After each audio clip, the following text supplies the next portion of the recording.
یہ آیت الم یعنی للذین آمنوا، اے ایمان والو کیا تمہارے لیے ابھی تک وقت نہیں آیا ان تخشع قلوبہم لذکر اللہ وما نزل من الحق، کہ اللہ نے جو اپنی کتاب نازل کی ہے جس میں حق باتیں کی ہیں ان کے سامنے تمہارے دل جھک جائیں. یعنی اللہ سوال کر رہے ہیں کہ یہ ٹائم کب آئے گا؟ کیا ساری زندگی اسی رنگ رلیوں میں شراب کباب میں گزار دو گے؟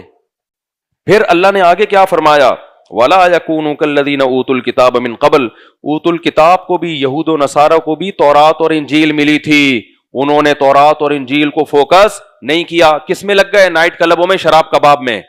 پھر ان کے دل کیا ہو گئے؟ سخت، اتنے سخت ہو گئے اب ان پہ تورات پڑھ کے سنائی جائے ان پہ کوئی اثر نہیں ہوتا، وہ ایک ہسٹری کی کتاب سمجھتے ہیں اس کو.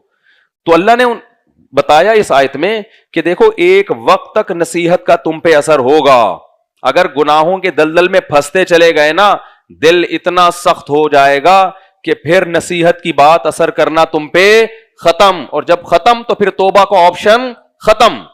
تو کیونکہ ان کے دل میں کچھ نرمی تھی نا تو یہ نصیحت ہو گئی کہ بھائی اتنا گناہوں میں آگے نہ جاؤ کہ آج اللہ نصیحت کر رہا ہے کل وہ نصیحت تم پہ اثر نہیں ہوگی.